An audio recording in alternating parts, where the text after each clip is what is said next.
I'd like to let you all know what the format is going to be.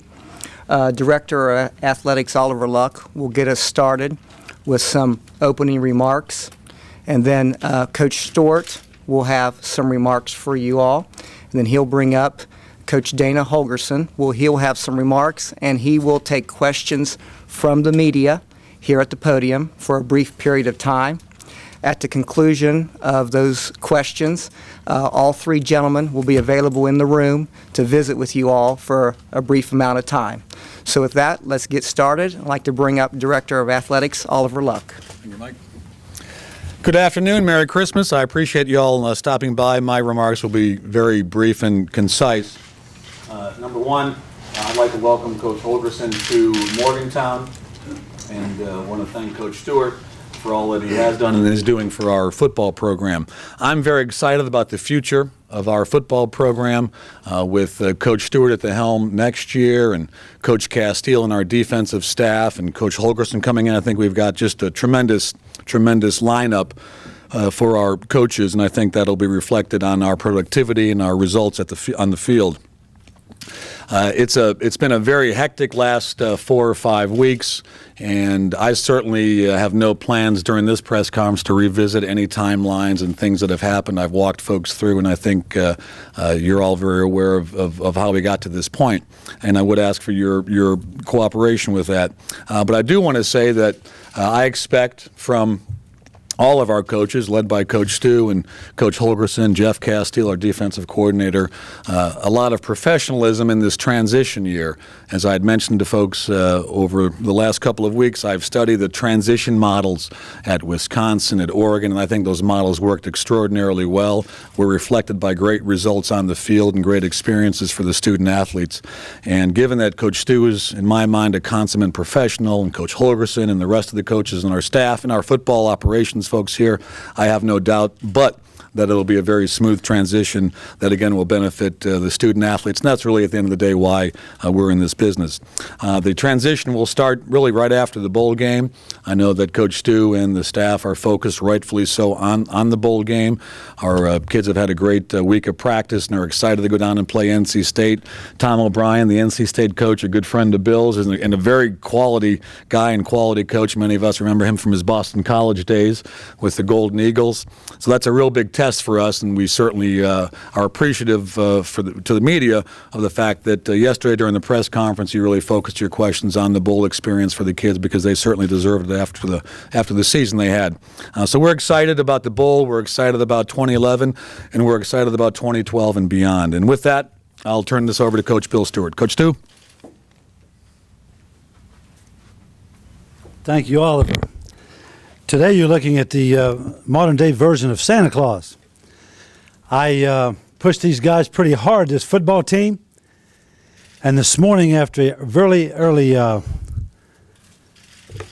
wake-up call, we had a tremendous lift, some film session, had the team assembled right here, and I threw them a bone, so to speak. I talked to them about our preparation for the NC State Wolfpack. I talked to them about the pride of West Virginia, why we were going to Orlando. I talked to them about representing the old gold and blue in those beautiful uniforms, in which we'll wear again on the 28th in the Champ Sports Bowl.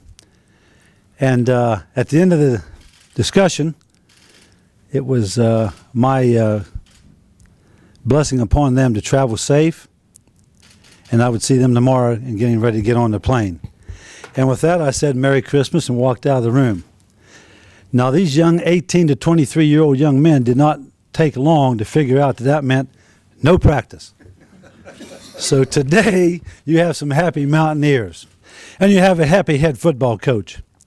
We have worked very, very hard. We've been very, very diligent in our work, and we have been after the task at hand, and that is to beat the NC State Wolfpack. Your Mountaineers have worked just like mine mules. In the typical West Virginia workmanlike fashion, we're not totally ready, but now the mental preparation begins. We have to go down to Orlando. We're going to hit the Universal Studios. We're going to practice on Christmas Day after a nice Christmas Eve dinner and a nice Christmas Day brunch, a lot of family, a nice FCA service. and then we'll prepare to practice that day. It'll be like a Thursday practice. We're going to go to SeaWorld. The next day, on the 26th, will be a kind of a slighter modification of an intense practice. It'll be more mental, as we do on most rituals here in pregame week. The day before the game, we'll do all film, rest, and really get into the mental preparation. Finally, the conclusion leading up to the football game. So with that being said, we met yesterday. I thought that was a very good meeting. I appreciate your professionalism, and our players did as well. We have worked, and I think we'll be ready to play the football game. Tremendous challenge ahead of us. North Carolina State's a very, very explosive football team and a good football team. And with that being said, we have to get down and play our best. And if we play our best, then we should turn out just fine. That's over, and now we're on to the 2011 season, just jumping a little bit ahead, talking about January 1st. I'm very excited to stand here as the CEO of this football program at the West Virginia University family and tell you that Dana Holgorsen is a tremendous football coach, very, very innovative coach, and a heck of a person. And I met him and was pleased in our meeting. We got along very, very well. I've watched him, his offenses, and we're very excited about Dana coming on board as our offensive coordinator. This will be a very smooth transition. Our defensive staff will remain intact, and we'll talk about once Dana and I get back here on the 1st of January, we will sit down and let him implement schemes, ideas, what have you, in preparation to getting the finest offensive staff we can compile. But I can tell you this, standing before you today, the direction of West Virginia football is good. It's in great hands. It will continue to be in great hands. And I thank Oliver for this opportunity. And with Jeff Castile and Dana Holgorsen, I do believe that it's going to be very exciting in 2011. So can't wait for that. But we have a task at hand, and that's to whip the NC State Wolfpack. And that is the ultimate goal right now. That's what we have our sights set on. So with that being said, and not much more further ado, I'd like to introduce you to our new offensive coordinator and a member of my staff, very proudly. And I'm going to pin him with the West Virginia family button here and let him know that he's welcome in open arms. Dana Holgorsen. Hey, buddy. I'll put that on you right there. I don't know if I seen it, though. We have a trainer here if necessary, Dana. Yeah. Well, I can tell you this. You can tell Saul I'm not going to be down at Daniel's anytime soon. Thanks, Coach. You betcha. Thank you, Coach Stu. That was great, and thank you, Oliver, for the opportunity to be a part of the West Virginia Mountaineer football program and football family and community, as well as the great state of West Virginia. Just like what you guys are about to do, my next step is to get on a plane and fly to San Antonio and try to finish what I started at Oklahoma State, which is, get them from 10 wins to 11 wins. So I spend the next week in San Antonio trying to make that happen. And then come January 1st, then I'm 100% in on trying to make this place just a little bit better. With that said, I'm aware of what the program has done in the last six years. I mean, you get 60 wins in 6 years. That's pretty doggone good now. And if I can make just a little bit of a difference, offensively and work really well with Jeff Castile, who I have a ton of respect for. He's well known throughout the coaching circles of what he's accomplished over the last 10 years. When you're in the top 10 in defense, traditionally that means you're doing something well, and if you do it on a consistent basis, that means you're a dang good football coach. So I'm really looking forward to working with him as well. A lot of people ask what my philosophy is, and offensively speaking, what we try to do aside from trying to get first downs and touchdowns. Is number one thing that we're trying to do with these guys is to teach them how to play smart.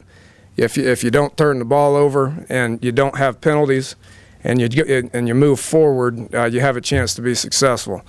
Making sure that the guys play hard is something that's incredibly important. And what I mean by playing hard is just not going out there and giving effort. But giving effort is important. but being physical football team is also important. People say with the spread offense, and I can assure you that I don't want to just line up in 5 wides all the time. That if you've studied what I've done over the last 3 years, you got tight ends involved, you got fullbacks involved, you got various backs and various sets. We do want to run the football as much as we do want to throw the football, and you got to be physical in order to do that. Play fast is something that's really important. The game's changing. The days of doing what Jim Harbaugh is doing at Stanford is somewhat transitioning a little bit, although he does just a tremendous job, obviously. But the game is changing from more of a spread offense, and more people are wanting to do the spread, which makes what these guys do here defensively incredibly important, because it's kind of designed to stop the spread. So I'll probably have some headaches in practice going against Jeff, I know. But playing fast with tempo, and then just having a good rhythm and moving the ball fast and making it very, very exciting is kind of what we're about.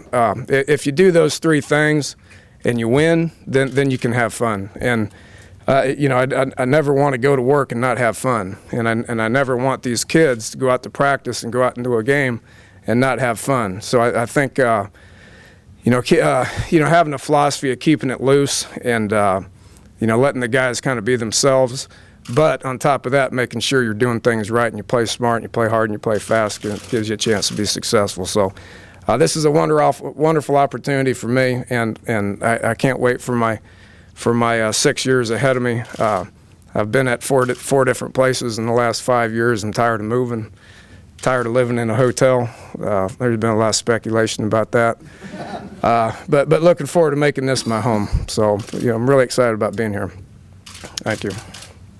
Questions from the media now for Coach Holgorsen, please. Dana, this is obviously not a situation that comes about every day where you are essentially brought in to replace someone.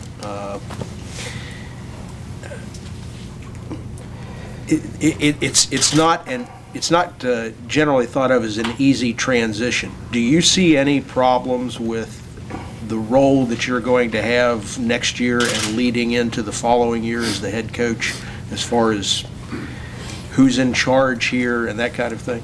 If I thought it was a problem, I wouldn't be here. That's number one. When I got a lot of respect for Coach Stu and what he's done. I know what kind of person he is. Got a lot of respect for Oliver as far as what he's accomplished and the kind of person he is. At the end of the day, it's about surrounding yourself with good people and hiring good people and having, and if everybody's on the same page, it gives you a chance to win football games. If I come to work January 1st and there's people fighting each other, then you're not going to win games. So I think we're all comfortable with each other at this point, and we know that if everybody's on the same page, we've got a chance to win. So to answer your question, I'm not too concerned with that. I'm excited about being around a bunch of good people. Dana, to clarify something, maybe in the last month or so, what was your courtship process with other universities, and namely the University of Pittsburgh? Yeah, I don't talk about that. I didn't talk about this one. And I don't talk about the rest of them. I mean, I don't ever shop myself around. I don't think that's necessary. I think the people that do shop themselves around have agendas, and they don't really focus at the task at hand. So throughout the course of this season, I took them 1 week at a time. We were in a routine. We played well on for the majority of the time every Saturday, and that's what was important. And you never liked to lose, which the 2 games we lost, I wasn't very happy about that. But then the next day, you just had to get past it and move on to the next one. I don't shop jobs, and I don't talk about jobs. And also from a personnel standpoint, you spoke about bringing people in. When will that be done? And also, could we see maybe Bill Bedenbaugh or Shannon Dawson in here? Yeah, we're gonna. It's like Coach Stu said when he was up here. We're not too concerned with that right now. What we're concerned with is West Virginia winning their bowl game, and then on my end, Oklahoma State winning their bowl game. And then once that's over, then we can move on to the next chapter. In a perfect world, this press conference would have happened about 9 days from now, but because you guys like to write stories and stuff, we had to do it a little bit quicker. Why West Virginia? Your name was circulated. You were linked to a couple other coaching opportunities. What was it about West Virginia that jumped out for you and makes you think that you'll be a good fit here? The biggest thing is these two guys over here. You like I said, you want to go somewhere where, first of all, where you're surrounded by good people, and second of all, when you're in a position where you can win football games. I mean, there's a lot of places out there that are facing an uphill battle as far as winning games. And it's not a perfect situation at other places, but here it's 60 wins in 6 years. I mean, you got a chance to win. You got a chance to be with some good people that are all focused towards winning a championship. It's a pretty easy decision. What have you seen out of this team? Have you had an opportunity to kind of familiarize yourself with any of the personnel of the guys that you're going to be working with next year? Yeah, not at all. And that happened probably sometime in February, to be honest with you. I mean, with recruiting as important as it is in January.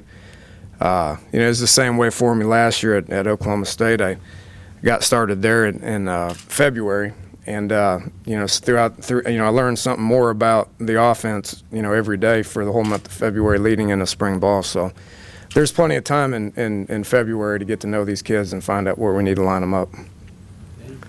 Two questions. First, Coach Stu has had some 6:30 a.m. practices in the past. Is there any chance that you would attend those? Hey, Dana, I didn't mention it. I'm sorry. That is a bit early. For me too. Yeah, I'll make it work. Bob, he's going to stay overnight with me that night. And the second thing is, and this is, I don't know. You get a contract for $9 million or $8 million, whatever the heck it is. I know you wanted to keep it under wraps till you got done with your assignment there. I know you had something to complete there, but when you make that kind of commitment, don't you feel like you got to start as soon as you can?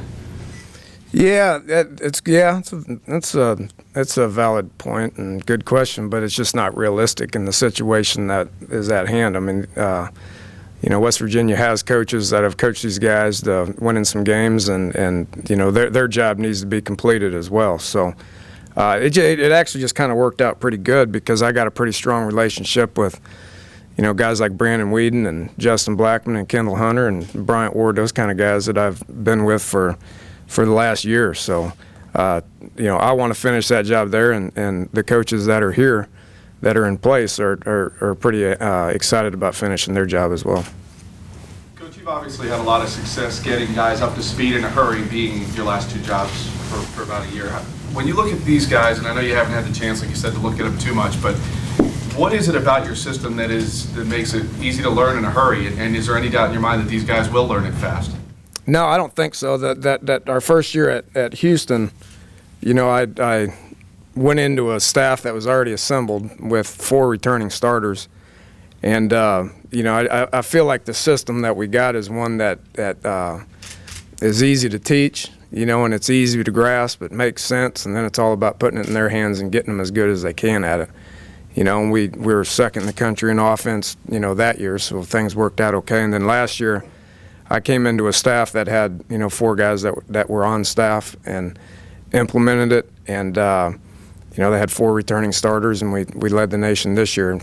Granted, it was by 1 yard, but and that's really not even the stuff that matters. I tell you, the thing that I was looking forward to next year is having everybody back and getting good at stuff that matters, like turnover margin and least amount of sacks and least amount of negative plays, and points per game is pretty important, but third down conversions and red zone offense, that stuff that really isn't at the top of the national statistics and stuff. So what it does, it's just, I don't know. I think it makes sense to them, and once it makes sense to them, it gets it, and they get it. We line them up. We try not to move them around, and we just just keep repping it and repping it. Coach, you mentioned that you probably won't get a chance to really see these players until about February because of recruiting and stuff. What is that process like for you with recruiting, and specifically with guys who you may have already recruited to Oklahoma State? What do you tell those kind of guys, and where do you go from here in terms of recruiting to West Virginia? Well, I didn't tell anybody that I recruited to Oklahoma State anything. I just turned it over to the guys that were there, which I think is the right thing to do. But then, here it's just, we got, there's a lot of work ahead of us. I've said it from my entire career.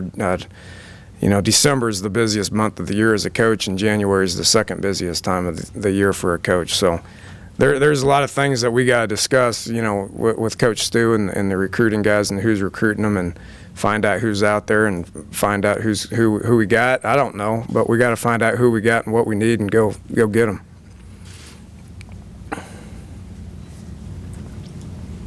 How about coming in here with the mandate of a national championship? It's something this program's been after for a long time. It's something that's been discussed as you kind of helping point in the right direction of that. Is a lot of pressure coming in and having that on your head right away? You mean this isn't the only place that wants a national championship? Yeah, it's hard. I mean, it's hard and it's a challenge. But if you're at a place that has a chance to get that accomplished, you're at the right place. So, we'll work hard and do our best.